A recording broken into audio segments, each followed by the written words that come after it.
Good evening, everyone. I'm Sean with Fritz Home Tech Solutions. If you're joining us for the first time, welcome. If you're returning, it's always a pleasure to have you. Um, I hope everybody had a great Easter weekend last weekend. I was busy with family and friends and stuff like that, so that's why I canceled the stream. Um, I guess a few notes real quick. Holidays will probably take off regularly. That way, we all don't have to scramble to our computers to watch a stream that we can go one weekend without. Nothing really new going on. I'm still working with my Eufy stuff and fiddling with that and learning how to use it. It's pretty interesting. I think it's pretty cool. It can identify people. So one of the things I noticed it's doing is if it doesn't recognize a person, it will label them as a stranger in the event and show a picture of their face. And then you can teach that to the AI and name it. And then from now on, it will then pick up that person and say, hey, this person was detected on your porch at 8:23 p.m. So it's a pretty cool system. I'm liking it a lot. It's a lot more responsive, a lot more secure. I did read some things on some people just don't really like it. Um, and that's with every product though. Some people have bad experiences with products and they hate it. After that, I'm guilty of that as well. If I have a bad experience with a certain product, but it doesn't necessarily mean I'm just gonna tear it down all the time, unless there's a track record of a company doing bad things, such as Wise, or my all-time favorite Philips Hue.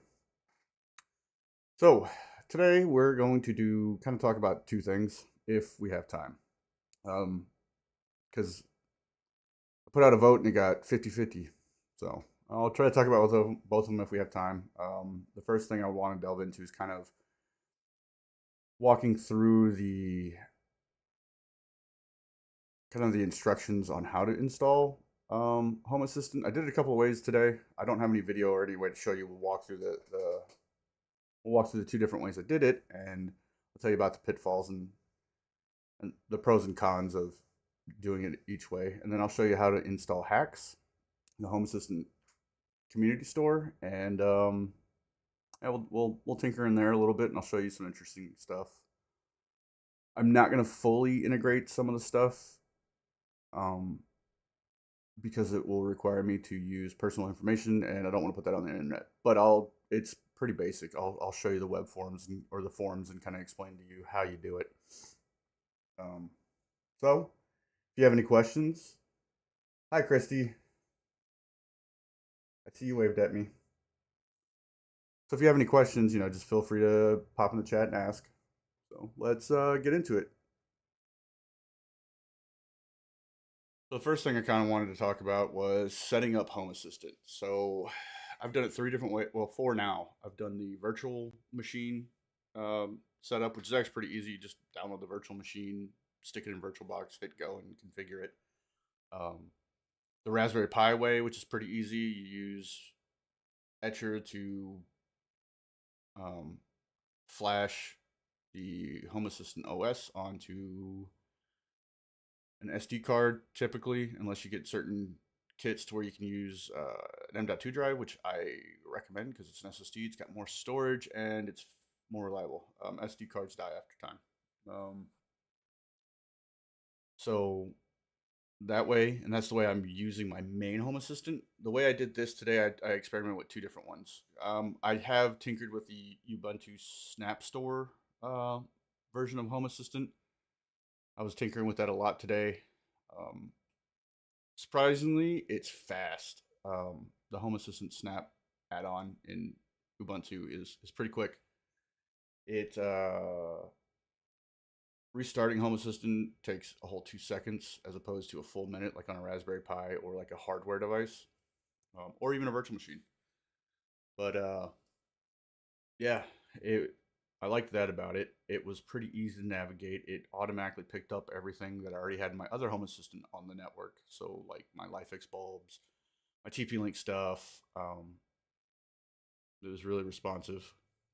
Um, When I was testing putting the Home Assistant Community Store on it, it had some issues.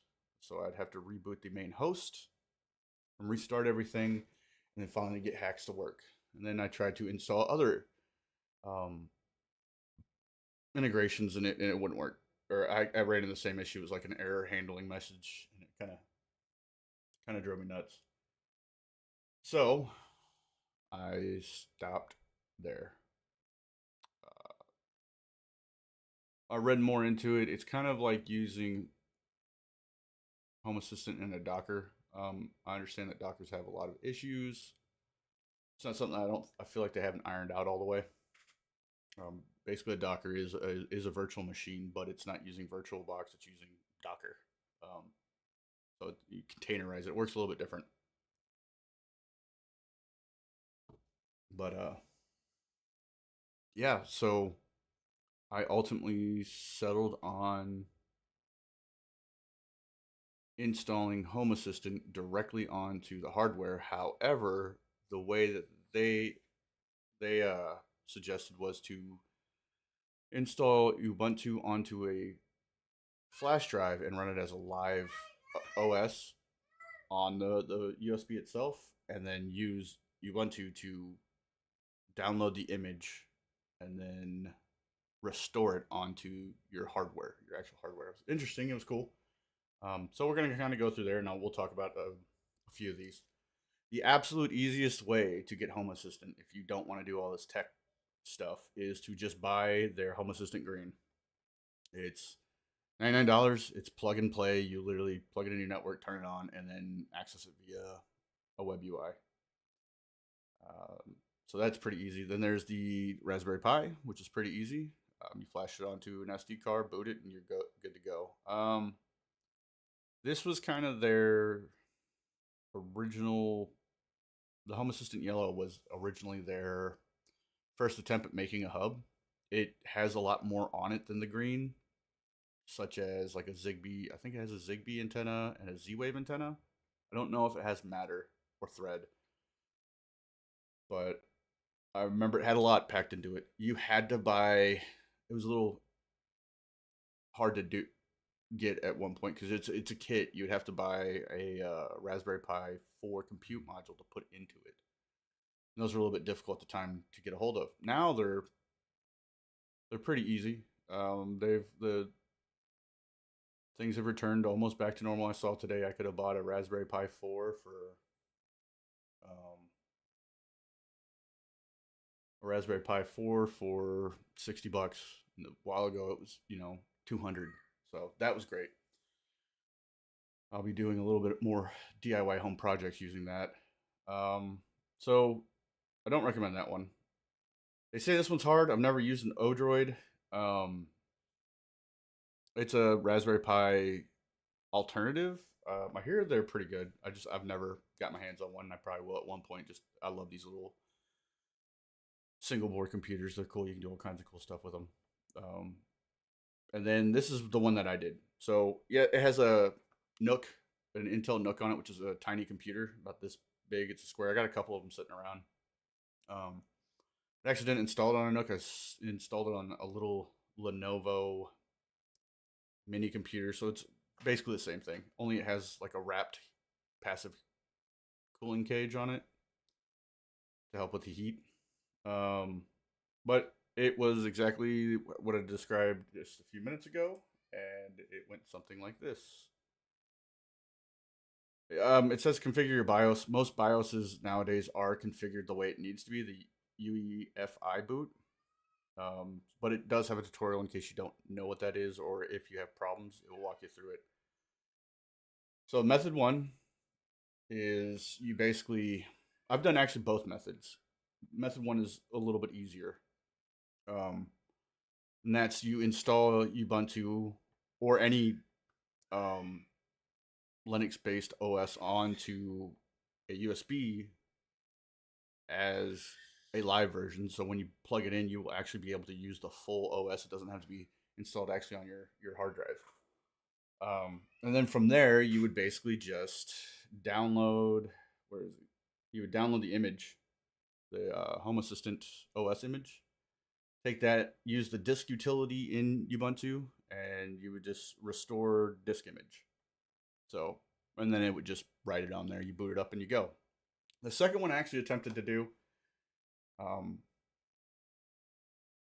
and I've done it before. Matter of fact, that's how I did how my Raspberry Pi set up because it's using a M.2 SSD drive. I actually took the SSD drive, put it in an external closure, plugged it directly into my computer, and burned it directly to that hard drive. Then I put the hard drive into the computer. So it requires you taking apart the device and knowing how and having the proper like external, like turning it into an external hard drive kind of thing. Both work pretty well. Um, so yeah, that's pretty much it for installing, at least my experience. I think I've done almost every single way except for the niche Odroid and the doc. Well, I guess the Snap Store is kind of a Docker one if you try to install it on Ubuntu. Um, so that works.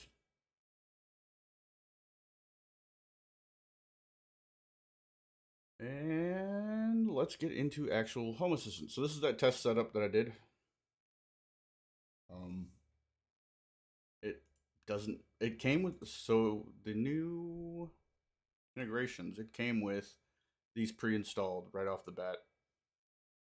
The shopping list is actually their new to-do list functionality, and it allows you to trigger off automations off of your to-do list. So let's say you want Home Assistant to flash lights and through Alexa Media Player play notifications to remind you to do this or do that.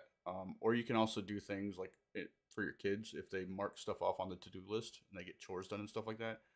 You do cool celebration stuff, play music, all that kind of stuff. Just to gamify doing chores. Um, I'll probably do some automations based on that, and I'll show you guys how to do some of that. It'll be pretty cool. I'll probably put them on TikTok first, and then I'll do my normal thing and show you how I did it here.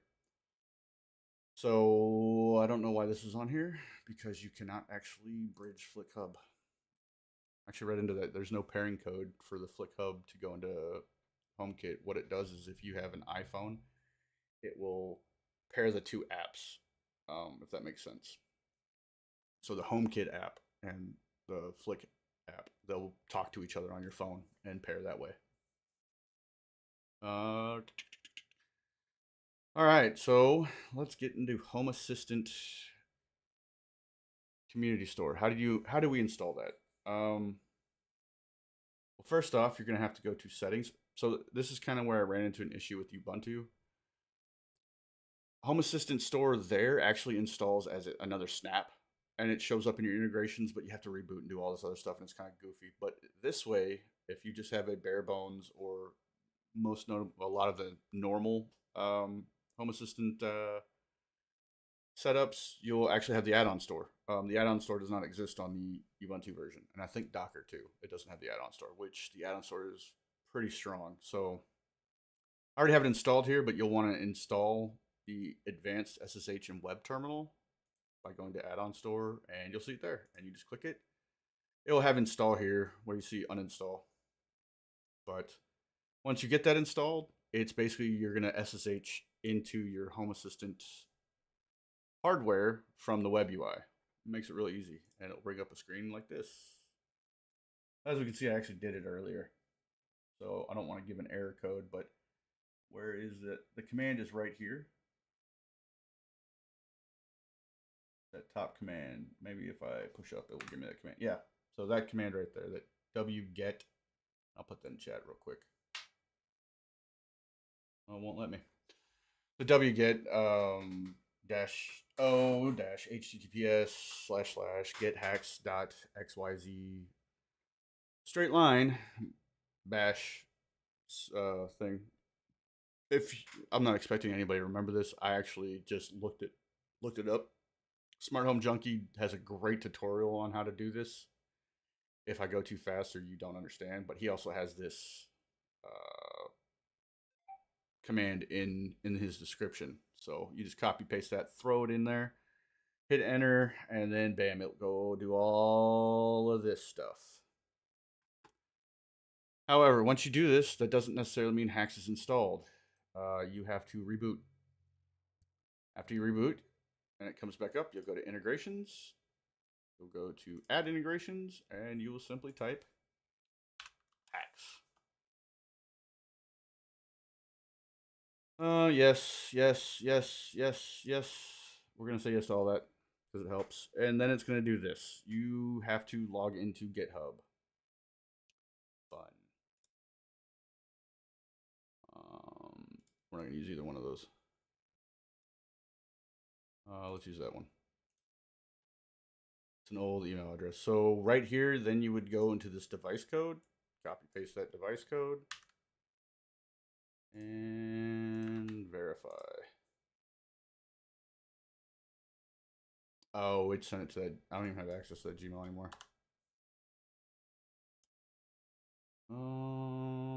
Let's create an account, I guess.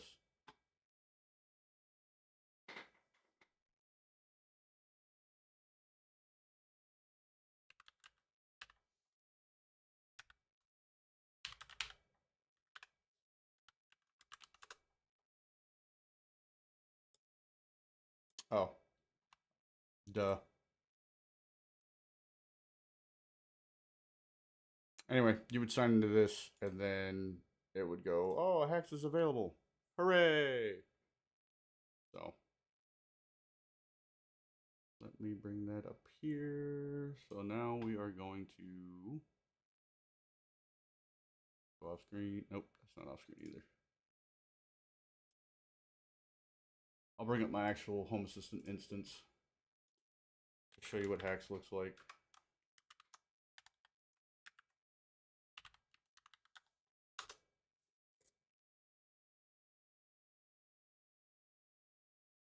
This is my one that does run my house. So eventually you'll enter Hax, you'll go through, you'll start a GitHub account because it actually pulls these straight from GitHub, which is a online repository for custom made open source software, I think is the best way to put it. But once you do that, it will pull there and it will say welcome to Hax, and then it will show up here on the side. So Home Assistant has its own set of integrations, which you access from settings, integrations. There's all my main integrations, add integrations, and then you get a long list of all kinds of cool stuff. But sometimes it just doesn't have what you need. So if you use Wise, bulbs, locks, anything like that, their vacuum cleaner, it's not, you're not going to find it in here. The Govee integration was a Hax integration. I don't use that anymore because I found another one, but there's a bunch of cool stuff here. I saw one the other day that I was like, maybe I should try this one. A car temp.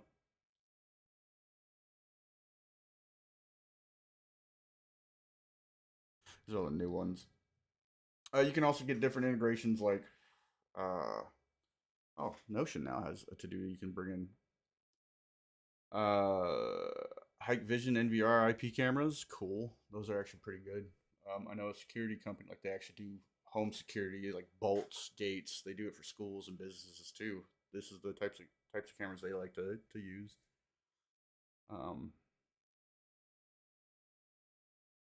Eufy RoboVac.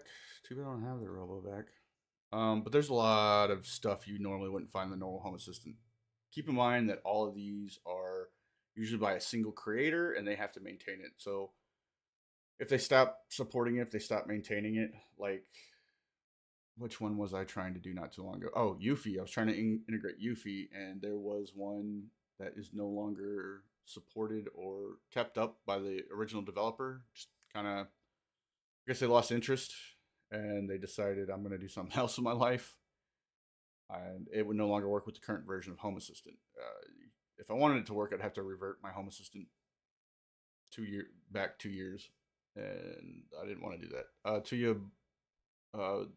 To Bluetooth also their integration was similar, so just keep that in mind with this stuff. Is these are just people in the community making these things, and it's great that they're doing it, but sometimes they break. And that's sometimes unfortunate, but it is what it is. That's kind of what happened with the Govee integration. It broke. And then the developer worked with Govee and has it working kind of, but if you use another custom one, which is Govee M2 MQTT, it actually works phenomenally better. No offense to that guy, I used his integration for a very long time, and it was easy. You just signed in with your Govee account and got an API from Govee, and it worked great. So I've got my Orbit Beehive because it doesn't naturally integrate with Home Assistant. However, this one required some editing of the config YAML file, so it's a little. I would say it's a little tech intensive, but it's not if you just read the tutorial. It even gives you the code you need to throw in the YAML file for this. And there's Alexa Media Player. So, Alexa Media Player, I want to show you the screen, but give me a second. I'm going to set it up because I think this is something I need to show.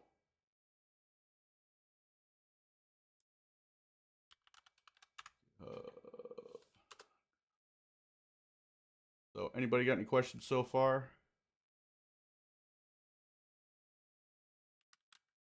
No?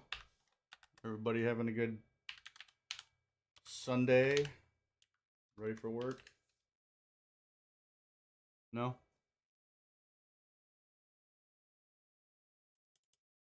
Sorry. I feel like this is important enough for you to see. So we'll go ahead and do that.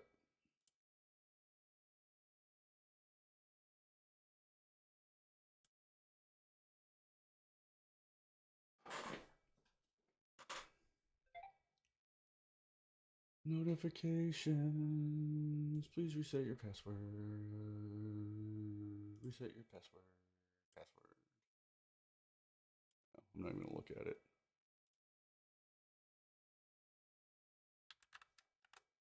I don't need to know my password because I have a password manager. Save. Use password. Okay. All right. So now on our test one, we're going to go ahead and do it.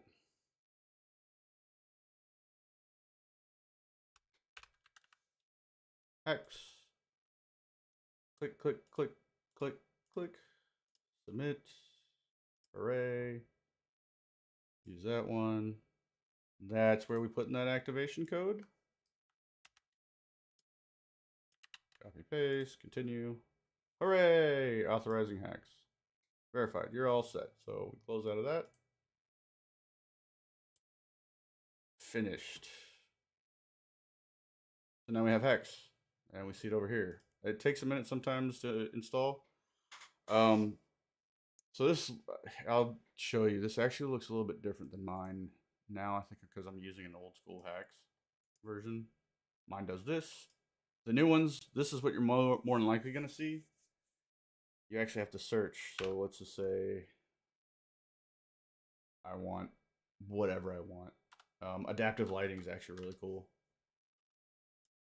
This one is a integration that will, so like some smart bulb companies started automatically doing this. I know Wise did it, Philips Hue does it. I think LifeX just now did it, where every time you turn on that light, it will adjust to the setting of the sun or adjust to the time of day. So like if it's early in the morning, it will be like a warm, almost, but a warm white, and it will get to more of a cool white when it gets to noon, and then closer during the end of the day, it will go to another warm white. I love this integration, so we're gonna go ahead and download it.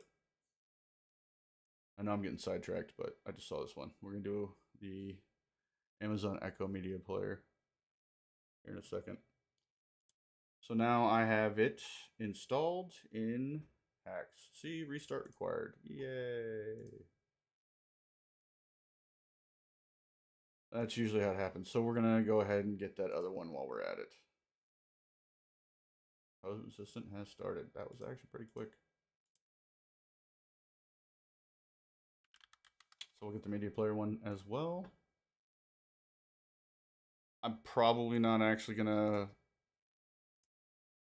show you how to do this all the way because it requires, like I said, Amazon stuff.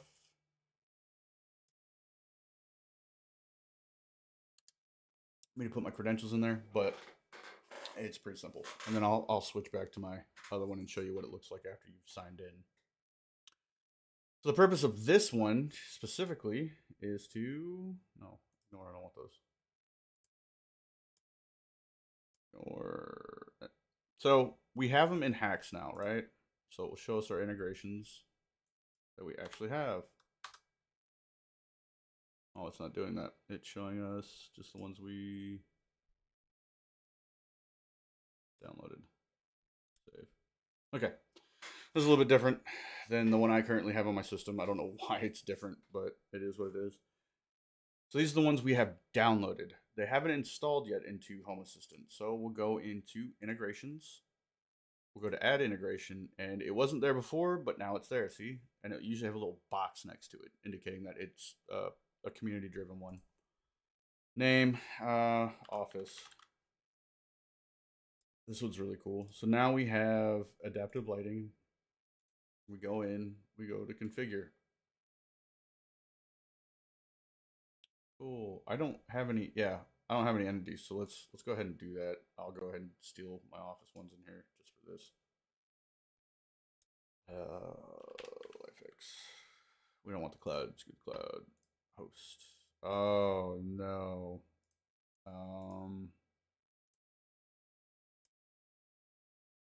We're gonna restart it because it will actually pull up those, or it should, when it comes back up.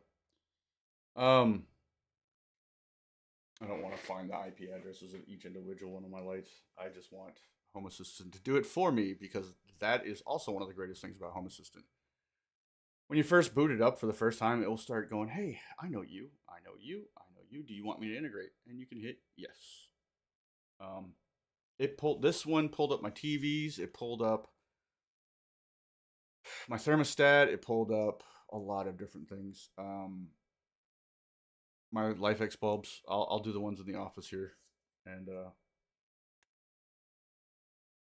show you how to use adaptive lighting because I think that's a really cool Home Assistant community add-on. Even though a lot of bulbs now do it on their own, but if you want to control it from Home Assistant, this is how you do it. No. Hmm. There we go. Oh, okay, I just ignored them like a jerk. Stop ignoring. Stop ignoring. Stop ignoring. See, this is all the stuff it picked up. I don't need the accent room. I picked up my Tuya. However, Tuya is. It used to be an easy just sign into your account and it pulled everything. I think it went back to that, but this one's still asking for. Oh, let's look.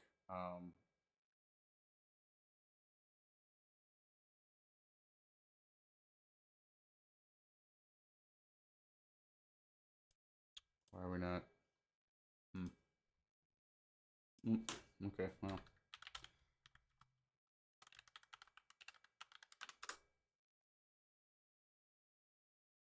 Oh, if I didn't put a second R in my name, huh? Oh well, it's not gonna do it. Do a restart then, because it seems to be fast. Anyway, it normally pulls these integrations up pretty quickly. We'll do a whole system reboot. I have it on a computer behind me, so I'm monitoring the screen. You guys can't see it because I have it blocked, but it is what it is.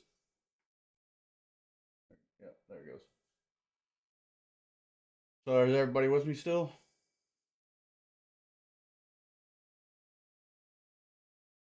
No? Okay.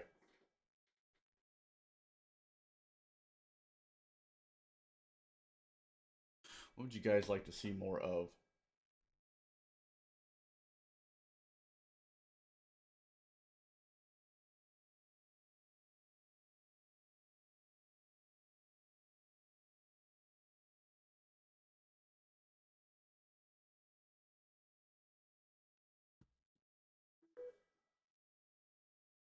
And I did a full system reboot. And we're back up. Now Home Assistant itself has to start.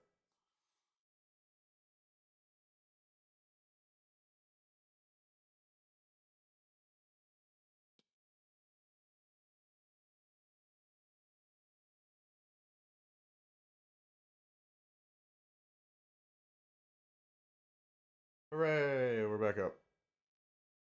Notification. Notification.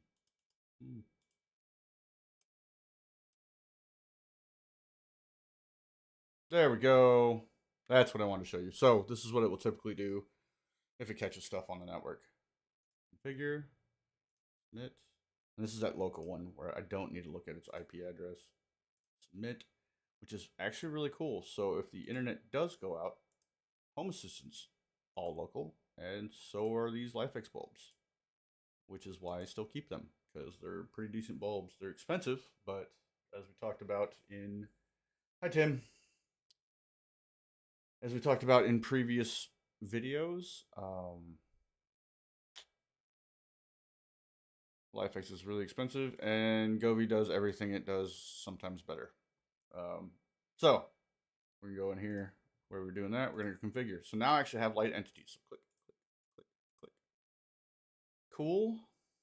I mean, we can do all kinds of things. You can change color temp. You can do sleep ramp or sleep brightness, ramping. You can actually tell what your min is. So 2000's a bit warm. It's orange. But what if I only wanted them to go that? That's kind of my favorite warm white, that 2000, 2700 Kelvin. And then we just go submit. You can change. I've messed with these before. You can make it to where it only does it once. So whenever it turns on, it does it once. It changes. If you leave that off, it will automatically adjust with time. So submit, and there they went automatically. Hooray!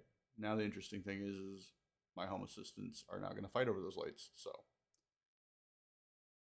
we'll delete that. I don't want two systems fighting over the lights. We'll turn them off using my cool little cube. Turn them back on via my main Home Assistant. Well, they're gonna say that way. That is fine. You know what? I've got Home Assistant up. I'll just change it back to whatever color I want. Now you can't see me.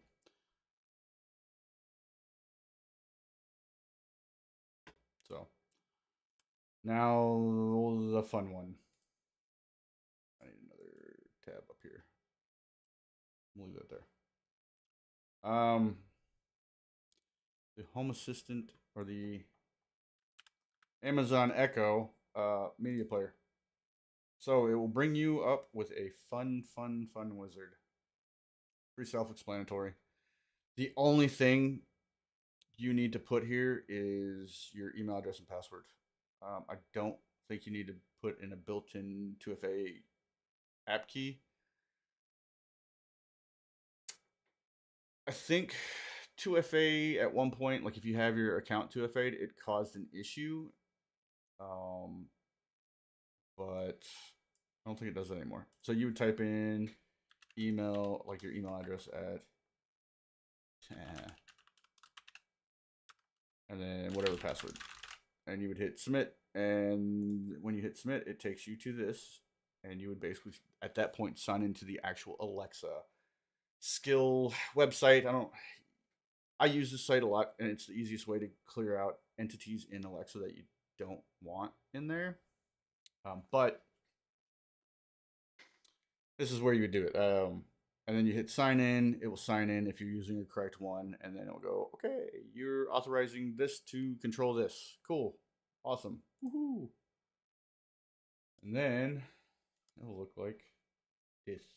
Hang on, give me a second. Plugging into my Home Assistant because things and stuff. Okay. Cool. Once you configure it, basically sign into it, it will then pull in a lot of entities and devices. Yeah, so there's no anything here. If you have questions about installing this, I think Matt Watt Tech, Smart Home Junkie, Make It Work. Those guys on YouTube have really in-depth. I think Matt Watt Tech is where I did mine first, though. And this is really cool. This is how I get Home Assistant to talk through my Echoes. You'd go to devices and it shows all your different devices. If you have things like, where is it? The new radio thing. I was playing with that today and it's really cool. Did I uninstall it for? No, radio browser. So radio browser is really cool. If you install it, you can then go to your media. You then go to radio browser. You then pick the country that you want to listen to the radio from. So, I mean, if you're not in the US, your country's on here somewhere. But I am. So I'm going to go here and I'm going to pick any radio station from around the US. And I will choose what device. These aren't up right now, but like my Chromecast at my living room speaker, which is my Alexa, I can have it play the radio, a specific station if I wanted to, which I think is awesome. So in the morning, I could have it play, the Buzz or something to get my day going, or a news channel. If you want to hear the actual news in your local area, you can use that. So there's a little bit more than just making it talk or making Home Assistant talk through your Echoes. Any questions? I mean, that's basically Alexa Media Player and hacks and other stuff. So pretty useful automation or integration. There are tons of them in here. There. You can just go through and find some. Like, I've always wanted to do this, like all my Tuya devices, because I used to have a lot of Tuya light bulbs, and they had to connect to the cloud, and I didn't like that. I wanted them to be more like the LifeX bulbs, but for like a fourth of the cost. That didn't work. You actually have to. Dr. Z's has a video on this. You have to take apart the bulb and flash the actual firmware on the device itself to get this going. But once you do that, it's all local if you want to do that. I would recommend getting this actually. The mini media player has that section where you can input text. So you also need the mini media player card if you want to talk through them. So, for example, bring up mine. It's not mine. That is mine. Okay. So to do things like this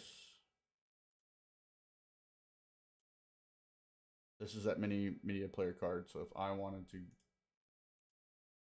make the Echo Talk, I need to hit send. Hello, everyone. Then you can make it talk. So we don't need mine anymore. Everyone get that? Everyone enjoy that? All right. So we're going to go to cameras. So I've dealt with professional cameras at clients or at businesses I've worked at. Their DVR systems can be a bit daunting. It's a lot of work. Some people have to get certified to use certain ones, but not for your home. You don't want something like that. You want easy breezy, don't have to spend too much time on it, right? I have used in my personal home Wyze. I'll talk about them honestly, how their cameras are. Aside from the security things, maybe one day they'll get that worked out. But Ring, I currently still use Ring. I've installed Reolink at clients, which are pretty good. I've set up and installed Google Nest Cams, and I am currently using Eufy. Let's start off with Wyze. They're cheap. You can use an SD card in them. We don't need this anymore, so we'll just go to Wyze.com, right? And we'll start going through it. So they just came out with the V4 camera. Looks a lot like their OG. I mean, they're relatively cheap. You can get an OG for $25. I mean, this is the big selling point for Wyze. It is a decent product for how much you're paying. I mean, you're paying $40 for their V3 pan and tilt, and that I love that camera. Or I loved it. It's gone now. I mean, it's sitting in my garage, but they just came out with this Battery Cam Pro. I mean, Wise as a company was always making some really cool stuff. They make more than just security cameras, but that's their bread and butter. They have outdoor. I had a V2 camera, and back in the day when they only had the V2 camera, and I think the V2 camera was like $20. People were sticking them outside, and then third parties were making these little houses basically to put them in there so they would be weatherproof. And then Wise eventually made the V3 weatherproof, um, which I always thought was neat about them. Is they kind of listen to their community and do when they were, or they paid attention to what the community was doing with their stuff, and they made it a product. I've had the V1 of this; it still works. I had a client's V2 die, and I sent it back in, or I contacted their support, and they said, "Hey, we'll send you a new one. You don't even have to send the old one back." Um, Had many. Wow. Okay, they're $15 now. Many of the V3s were pretty solid camera. As I said in my Wise review one, the Wi-Fi antennas were crap on them. They had major latency issues. If I tell my Echoes to show me a camera that was a Wise camera, it would take much longer to bring that camera up if it even did. Matter of fact, at one point, it just didn't work with Amazon. I couldn't view my Wise cameras on any of my Echo devices. That kind of really drove me nuts. But for whatever reason, I stayed with them and didn't start cycling them out yet. Um, it's a cheap product. You get what you pay for. They're pretty good for how cheap they are, but again, like with all the security issues, I can't recommend them anymore. They just This last one, at least they came out and said it, but it wasn't even the camera itself that had a security issue. It was someone screwed up their service on the servers, and people were able to log into their app and see other people's homes. So that's a big deal. It's a big goof. Um, so if you want to risk it and you don't have a whole lot of money, but you want decent cameras, Wise, that's kind of where they're at, what market they're in. I still don't recommend them anymore. So that is what it is. Ring has always been solid. They'd had a few issues back in the day with people accessing accounts, like hackers getting into accounts, but it wasn't Ring. It wasn't because Ring's system sucked. It's because passwords. People were having crappy passwords, and they weren't putting multi-factor authentication on it. I think Ring now requires it, which is fine with me. I haven't had any issues. I haven't had any creepers talking on my Ring cameras. All my Ring cameras are outdoor though, except for one. But you know, they're a solid product. They're not cheap. I think my indoor camera was $100. It was. I mean, their stick up cam is pretty cool. Yeah, this one I have. It's pretty versatile. You can get a pan and tilt attachment for it. That's what I have in my backyard, and I have an outdoor cable for it. Like they make a lot of accessories for these things. You can have it battery powered, which my other stick up cam is battery powered in the front, or you can just get a regular plug. I had that going for a long time indoors. They do have a new indoor cam with a privacy shutter. That's kind of cool, I guess. They are kind of the first ones to ever make or first ones to popularize the camera doorbell. They make all kinds of different versions of it, wired, not wired. I have the Gen 4 now. The Gen 1 I had for a long time, and it eventually just quit holding a charge. And the thing I used to hate about it so much is when you had to charge it, you had to take the whole doorbell off and charge it. With this one now, you just unscrew one screw, pull out the battery, and then go charge the battery. And if you have a spare one, you just throw it back in there. Much better design. Their alarm system's great. That goes in conjunction with these cameras. You can actually make these cameras set off sirens if you want. Never do it, but I don't want to piss off my neighbors. But you can do that. got rid of our Ring 3 doorbell because they keep raising the price while offering no real enhancements for the cost. Are you talking about raising the price on the subscription? Because I have not seen mine really go off. Or go up, I guess. I don't know why I said off. I haven't seen mine go up at all. And I know you. I mean, there's alternatives out there like Eufy, and I think that's, if I remember correctly, you mentioned that you went to Eufy, a doorbell, which is really cool. Their doorbells are neat. But I mean, I haven't seen that price go up. My plan is to eventually, as I replace, yeah, the yearly plan went up again this year. I'll probably have to check on that. I don't know if I'm legacied in because I had like the original plan when when they first started, but I plan on getting rid of Ring anyway. As they start getting old and failing, like I'm about to change my driveway camera to Eufy. So like I said, let's bring in Eufy. So Eufy has a lot of cameras. They're owned by Anchor, which makes all the cool battery stuff and charging stuff for your electronics. Um, but I really like their stuff. Are we not gonna go? Okay, there we go. Bye, Wise. Um,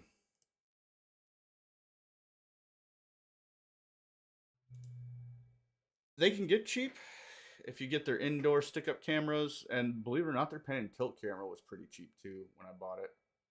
Um, I've got two of their just battery operated outdoor cameras, and they're great. I've also got the cool home base. I want to get some of their more fancier ones. Where are they at? Yeah, like this. That would I've thought about replacing my driveway with that one. I want to get this doorbell when I replace mine because not only does it have a front facing one, it has a down facing one so I can see my packages. And then they have locks with cameras on them. So, I mean, instead of having a doorbell, if I just wanted to replace the lock and the camera at the same time, then I would pay $350. But these guys are weird. They're kind of in between Ring and Wise. Like you can get some cheap cameras. Like, yeah, this one right here. I bought two of these, and they're $50 a piece. This is a solid piece of equipment. It hooks up to the Homebase 3 with um, AI. So, like I was talking at the beginning of the stream, it can recognize people if you give them a name. Other than that, it will tell you there's a stranger. But and there's a lot of good stuff. Here's the upgraded version of it. It has a solar panel, so I'll never have to charge it. It works really well from what I've seen, all the reviews and stuff like that. Like Eufy usually integrate a lot into one camera. I wanted to get this whenever the MyQ fiasco was going on. I wanted to get this to take over, but I think I read that it won't work with my specific garage door opener. So I ended up getting that iSmart Gate, which is actually pretty great. I mean, this is a solar powered pan and tilt. That's the driveway wired cam that I'm probably gonna end up getting. That's pan and tilt. So I'll actually be able to knock out two cameras with that one. I won't have to replace the front yard one and the driveway because right now the driveway sees this way and the front yard sees this way. So this one will be able to look around. Maybe I can put a turd on it. But yeah, and then they have these dual camera ones. This is their brand new one. Wow, what? I thought about grabbing this one too at one point, but it would be one of those I bought it because I wanted it kind of things, and I end up buying their just regular pan and tilt, which is this little dome thing. Where's it at? Security camera. Oh, look at that. That one. $40. That's $15 off right now. But I bought it for 15 off, and it was the same cost as a V3 Crema. So, oh, here's those stick ups. I got two for $50. I got. Oh, that's a single one. Yeah, if you buy them in a 2-pack on Amazon, they're $50. I highly recommend it. I bought it just because why not have two cameras? I replaced my garage camera and my kitchen camera with it. The reason why I like these is they're local. The data is encrypted, and well, they can be local. You can do a cloud subscription. You don't have to. You can put SD cards in all of them. Wise has the same functionality. The other cool thing though is that they have RTSP, which means you can turn them on and have them recording to a NAS. You can get certain software and install it on certain NASs, and that just be the home brain. You can hook them up to Home Assistant through RTSP, and it monitor it. Eufy gives you the option to do what you want with the camera, and I love that stuff. I don't have to rely on someone else's cloud service with my surveillance footage. Who knows what's watching it? This is on my local network. If I could show you on my phone, I mean, I can. Hang on. I'll go through the. Well, maybe I don't want to show my cameras on stream. Anyway, I probably won't do that. But yeah, check it out. There's a lot of videos on it. It's pretty cool.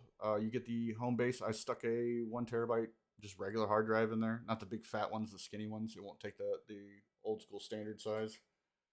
And it stores all my stuff. And then I hooked up an external hard drive to it to archive video footage as well. It's a 4 TB. So, if I want to archive after the video footage after every month, I can throw it on there. It puts it in MP4, I believe. So I can just go into that external drive and view the files if I need to. Yeah, it doesn't need anything. The only issue I would say I have with Eufy over the other two is it can't integrate with Home Assistant easily. There's some hoops to jump through with them. It's not fun. I'm not probably gonna do it because I don't see the point really.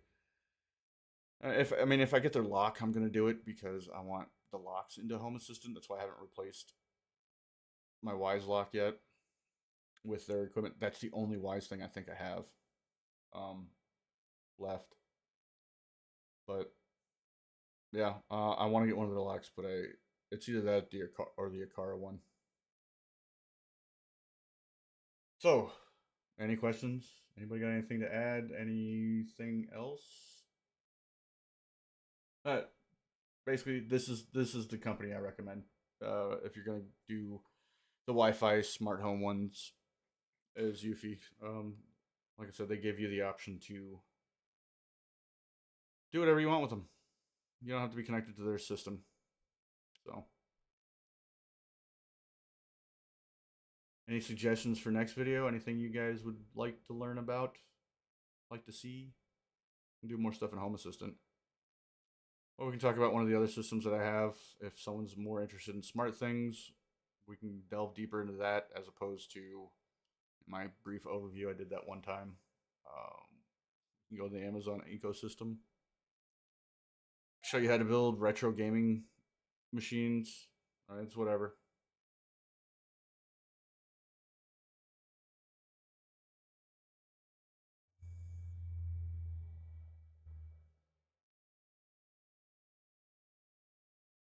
No, nothing.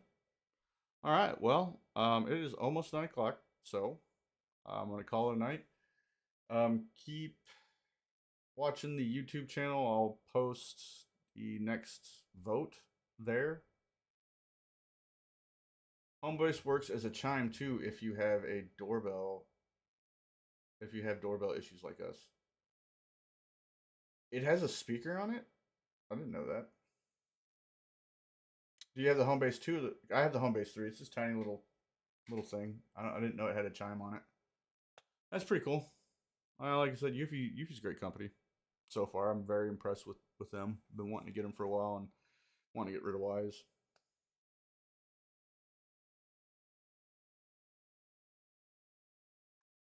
Hey, 2 other people joined. Hello. Sorry you caught the end. About to close it out. So Same time next week, 8 o'clock, Sunday.